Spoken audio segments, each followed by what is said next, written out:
A baseball show. I'm Ryan Esslinger here with Dylan, Brendan, and Michael.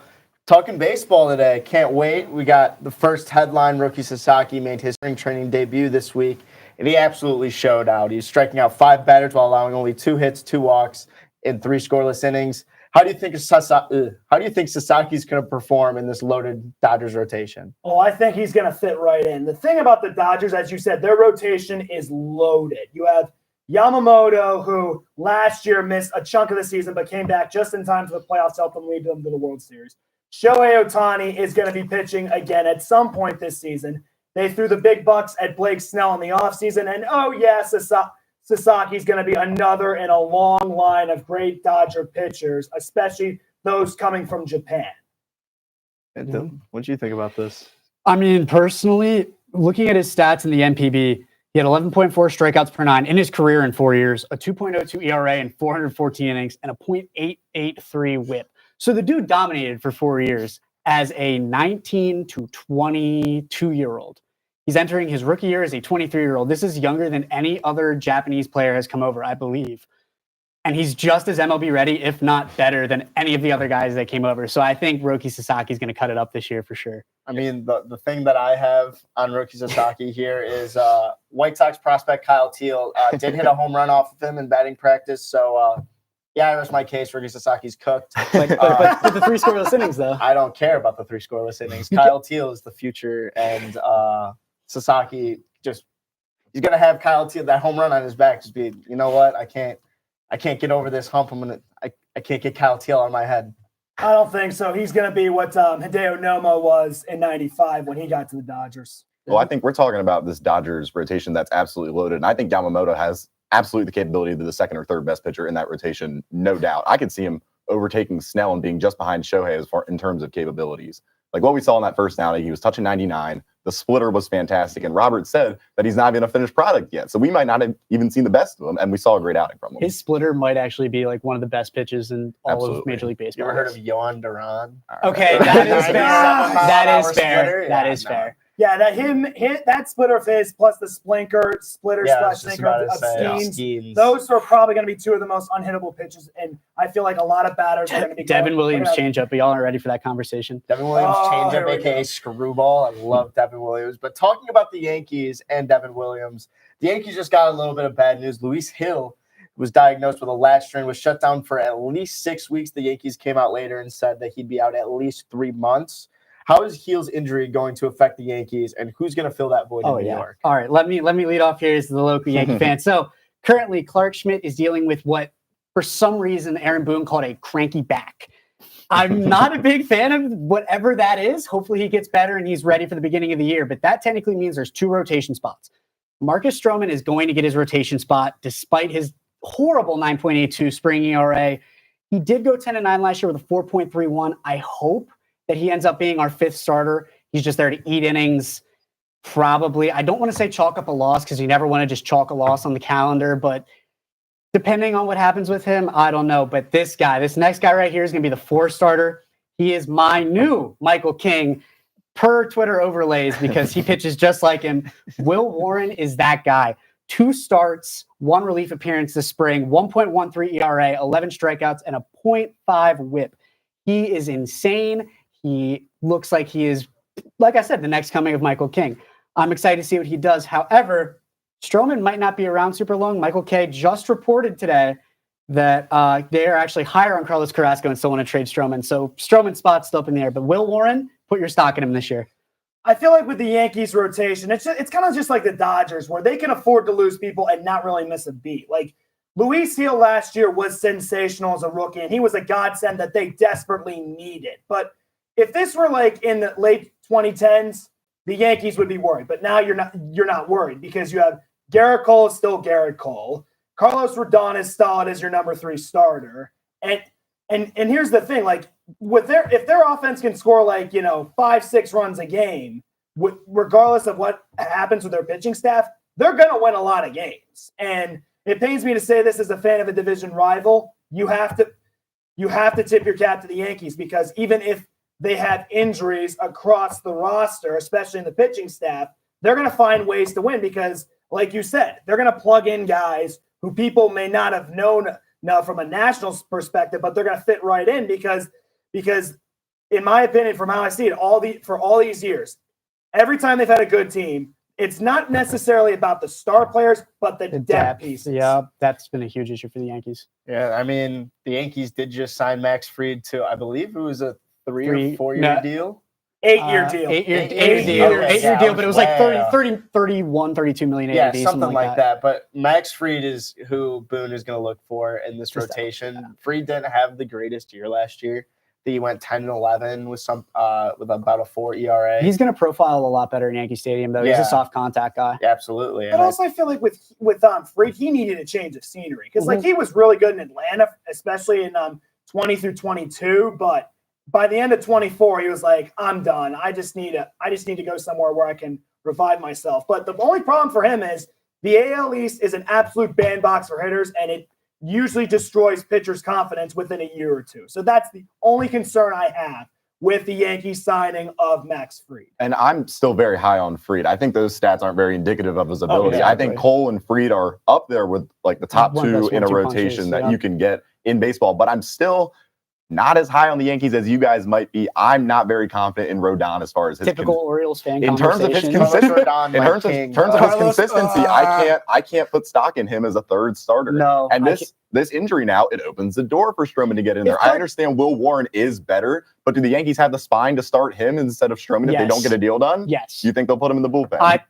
Stroman? Ooh. Yeah. You think that Stroman you think Stroman won't cause a problem with that? Either he goes into the pen or somebody's getting called up from the minors and he can just deal with it. Like, I genuinely think they're tired of Stroman. So you don't think that'll cause a stink in the organization? You think that that's just kind of drowned out with the rest of the players? Yeah, I really like. He can voice as much as he wants. We're the New York Yankees. Like, this is the kind of stuff you deal with. They did this with El Duque in '98, and look where it got them. Yes, but still in concern with the start of the season. We've seen the Yankees offense. We've seen how Judge starts the season. As we talked about earlier, he starts out slow. He wanted spring training at bats. He didn't get them. So Rodon also doesn't look great. Like, we have no reason to believe that the offense is going to come out guns a-blazing immediately, in which that means they're going to have to rely on the pitching staff.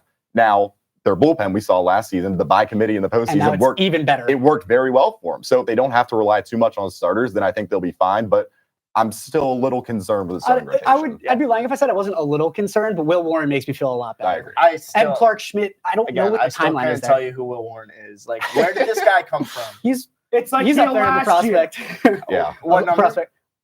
He was like exactly. He was like 3 or 4 last year. Exactly. He was like 3 or 4 in the organization last year. It's like with Heel last year. Like, no one knew who this guy was at the start of spring training, and then he comes in and just takes their rotation by storm. He certainly does have the ability. Well, talking about spring training, so every year we have MLB players who perform well above expectations, and it may get them a little bit of a pay upgrade in the next year. I want all of us came here with a breakout player for this year, and we're all going to go to the board, and we're just going to give the player who we think is primed for our breakout. So, Michael, I'll start with you. All right.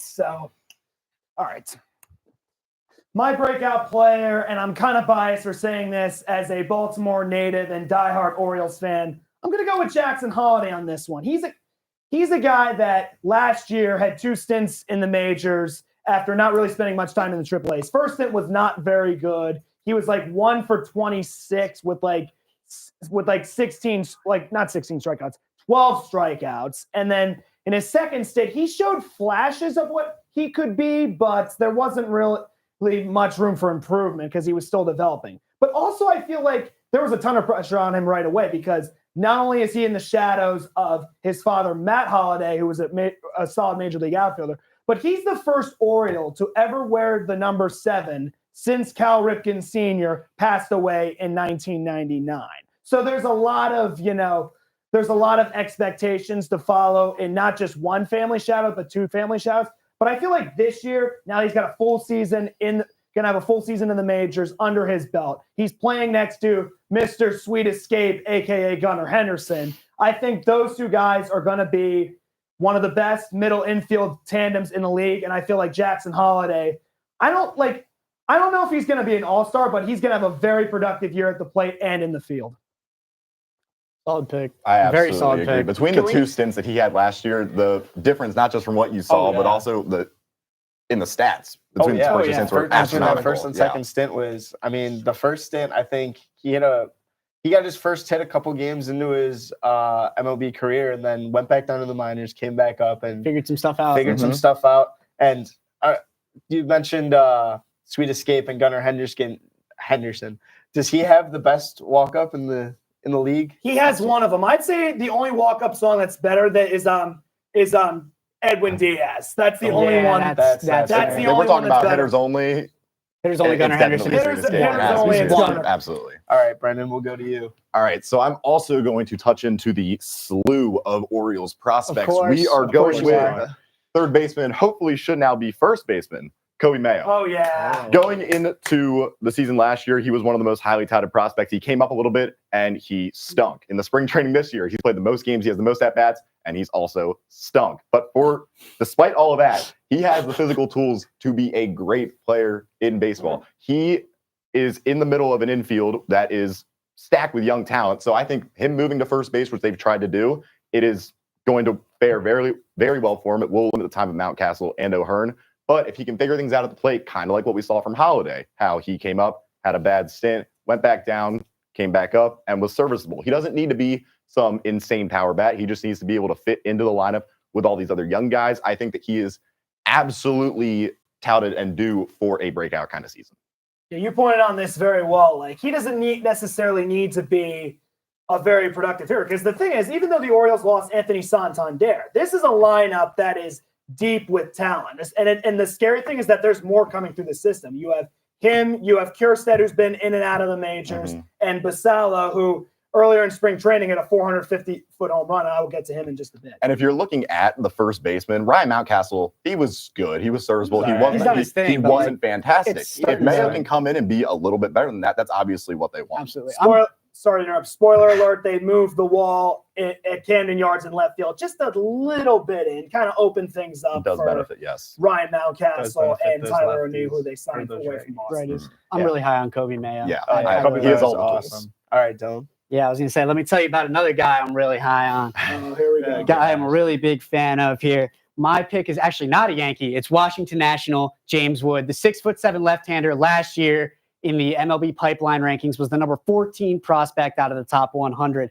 The reason I like this guy, really stunk the first half of his 295 at bats last year, but he then turned it around into 122 OPS plus, which means 22% better than league average. The kid's figuring it out. He can steal bags. He can hit for power. He can hit for contact. Plus, he's on my fantasy team. But this year in the spring, he has a 1,000 OPS. He was a career 941 OPS hitter in the minors.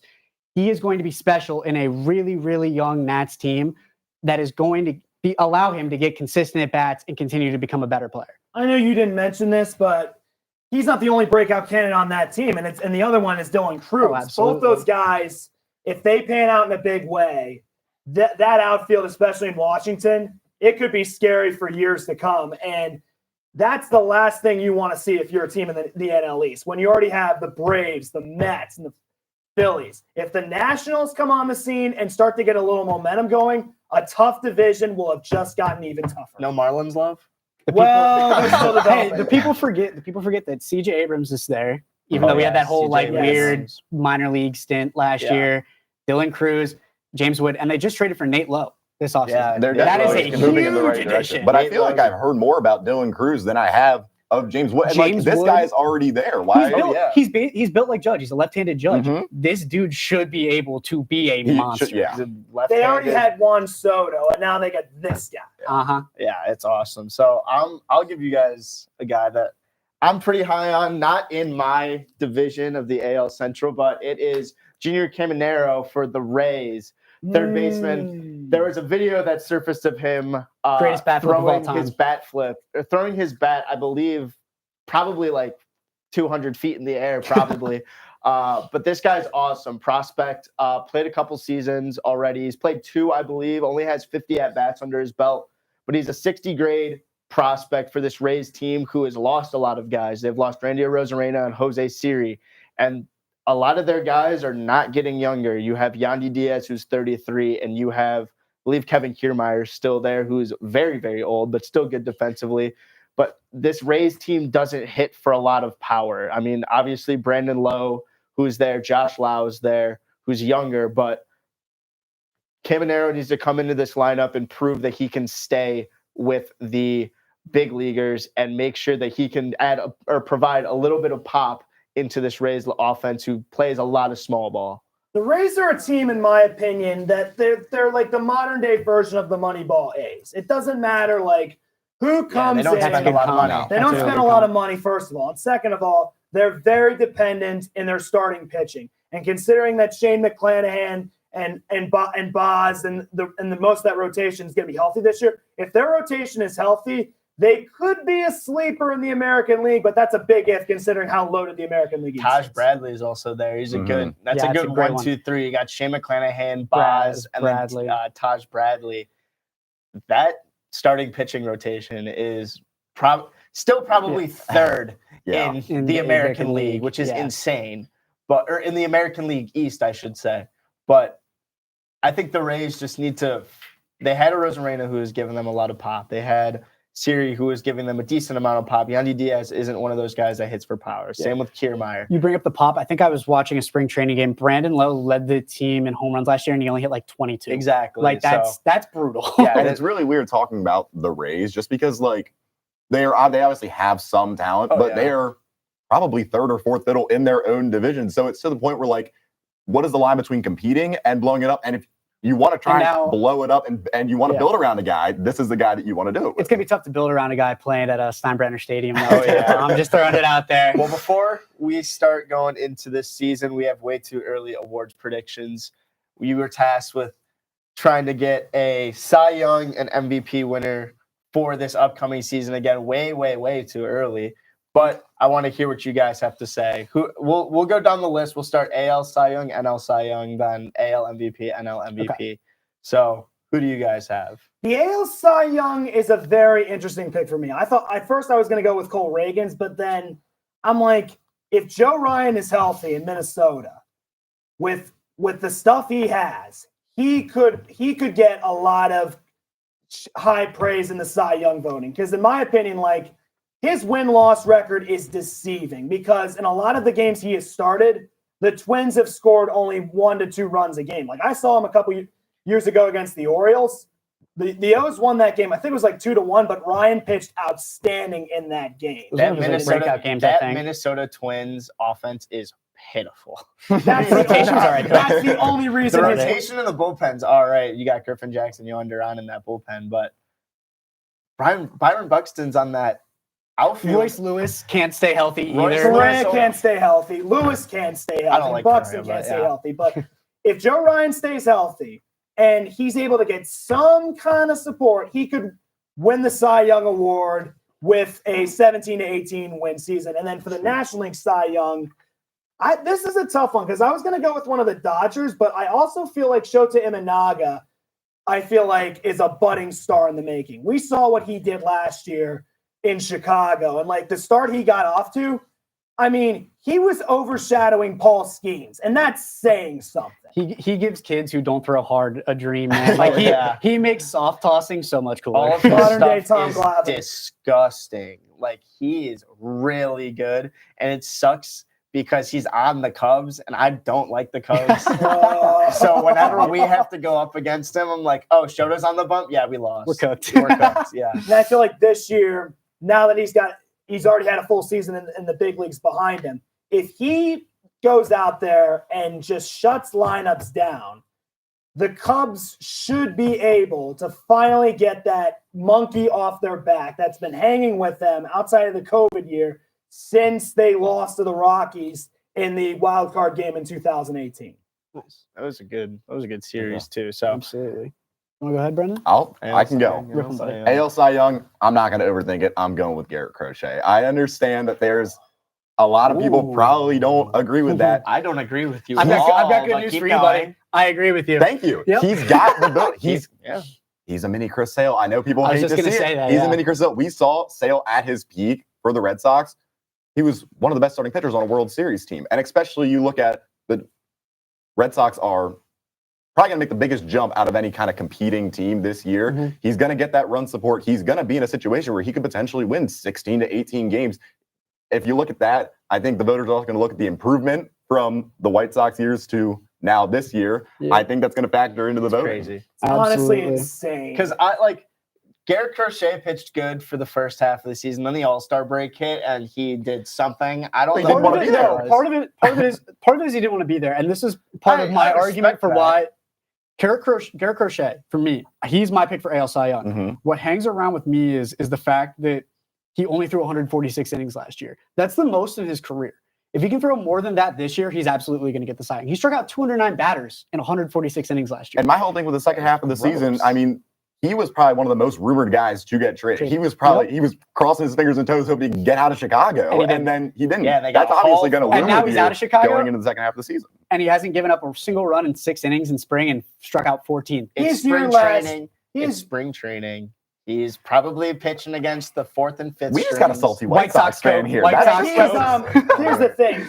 Crochet last year reminded me a lot of Steve Carlton one of the years when he was at the Phillies, because there was a year where he won 27 games and the rest of the team won like 30. Like they were a 57-win team and he won 27 of those games. You saw the same thing last year with Crochet with the White Sox. All right, we'll go. I know you didn't give your NL Cy Young, but we'll go a little bit faster here. We need. We'll just spit them out. So Yeah. What's your Finish NL the- Cy Young? My NL Cy Young, Justin Steele, playing in a kind of crappy division in terms of lineups. I think him and Shota are pretty great in that 1-2. He had a fantastic year last year. I think he's poised to do it again. All right, then AL NL Cy Young. AL Cy Young, Crochet, I said. NL Cy Young at plus 2,500 odds. Dylan Cease, that's my Love guy for the Dylan Padres. Cease. Great Love player. me I some love Dylan Dylan Cease. Cease. He finished 4th last year. That's my White argument. Sox getting a lot of love over there. Yes. Former White Sox, I Former should White say. Sox. My AL NL Cy Young, I've got Logan Gilbert for the Mariners. Mariners pitching has always been really good. If Logan Gilbert can kick it in the gear and that offense actually shows up Does for the that. regular Yeah. season, I think Logan Gilbert can actually make a run for this AL Cy Young. NL Cy Young, kind of a basic pick. Paul Skeens is the best pitcher in the NL. I don't care about Shohei. I don't care Yeah, about Imanaga. I feel don't you on the care about Skeens. anybody on that Dodgers rotation. Paul Skeens is the best pitcher in the NL, only Mhm. after coming up last year. Right. So we'll go quickly. AL MVP, NL MVP. AL MVP, I'd say Bobby Witt Jr., a 5-tool talent that's Exactly in the beginning who of I his have. Yep, prime me of his too. career. And then the NL MVP, I know a Dodger's going to win it, but the question is who? And considering that now he's going to get innings pitched this year and he's starting to pitch again, it's going to be Shohei Ohtani. He's still one of the most feared, if not the most feared power threat in baseball, and now he's back on the mound. Those are both my picks for All right, MVPs. we'll go back so to you. Well, I helps also me. have Bobby Witt Jr. But in the NL, I have an incredibly sneaky pick, Ketel Marte. Oh, yeah! He is the best That's second huge. baseman. That's He is the great. best second baseman in Total baseball. warm He had a career Agnes. year last year after Corbin Carroll. Yeah, I mean, he's batting in front of him did not have a great year. He only had 95 RBIs on the year with Corbin Carroll batting in front of him. If Corbin plays to his potential, Ketel can get him in easily. Stats will increase. I think he's got a legit. That's heard it all here in first. I wish I thought of that. My AL MVP also Bobby Witt. I think he can do it this year. And then my NL MVP is Juan Soto. I think Juan Soto will have that's a a good great pick. year That's a with really the good pick. Mets. And I think Juan Soto is just going to thrive in that Mets offense, who already feeds off all the energy that they get from themselves. So, If he thrives, it is going to be the biggest free agent signing in Mets history. all right. So we'll go into MLB The Show 25 ratings. The game comes out next week, I believe, on Monday. So Let's cook. we're going to see what 5 players, or we'll figure out which player has the higher overall. So we'll go here to the first one. Okay. Ooh. I already so Ooh. MLB The Show veteran, long time. I'm Long telling time you back. right now, they value experience over Yeah, anything. I'm telling you, Altuve, for Altuve. some reason, despite the fact that Brent Rooker is one of my favorite hitters, it's Altuve. Altuve is the higher It's a overall. name- Anybody disagree? It's a name value It is a game. It's name got to be value. Altuve. I mean, considering that Mike Trout for so many years has had one of the highest expensive cards in Diamond Dynasty, but that despite the fact that he had been injury prone for so many years, you have to favor, as he's right, you have to favor experience over the fact that despite the fact that Brent Rooker right now is the better player. I'm going All right. Altuve. So we're going with Jose Altuve. Let's see if we're right. I'm telling you right now, if I'm wrong, I'm going to be so upset. Damn Wow. it! It's a 90 Brent Rooker's a overall. 90? That's Okay, like I get that, but I love Brent Altuve, Rooker. like, I- okay. I feel Altuve like being it's- an I Indian feel is like already it's high fine. enough. See, that's yeah, that's I crazy. feel like All it's right, biased. we'll now go that to the A next drive one open. here. We got Jackson Churio or O'Neal Cruz. Churio. I'll It has to already be tell you Churio. right Churio. now. It has to be Churio. Churio. Churio. It has to be Churio. Oh my God! Santa Maria. Okay, That's crazy. O'Neal Cruz is. I don't even think he played last year. It's a name. Churio- It's a name. Churio value is game. at least worth like It's 2 name more brand. WAR. He was Oh, moved. 100%. He was moved to center field at midseason. It's a All right, name we got value Luis game. Robert or I believe that's Sandy Alcantara. Now this one's actually tight. Well, I know Ooh, this is- Luis Roberts overall. I do Okay. know it, but I'm not See, going like to I know say the top it. 5 Yankees, but I don't know any other. I don't look at any other team. So that's, Alcantara didn't pitch at all last year. I think- So but I think I But if you still go back want to put how more he, stock if you, into yeah, if you go back to how Exactly. he did Same with perform, It's the same reason with Trout. I'd go with Alcantara. Same reason but with Trout. for that reason, it's probably going to be Robert. It's But gonna be I'd Robert. go with Alcantara. Alcantara.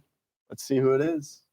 Yes, Hey, sir. finally. I knew Very- Robert was a 77. A lot lower than you. I would have thought. All right, so we're not doing this segment. Thank you everybody for tuning in for 360 Sports Baseball Show. We got spring break coming up this week. We so love no Cattell Marte. shows until this week. So thank you again for tuning in to 360.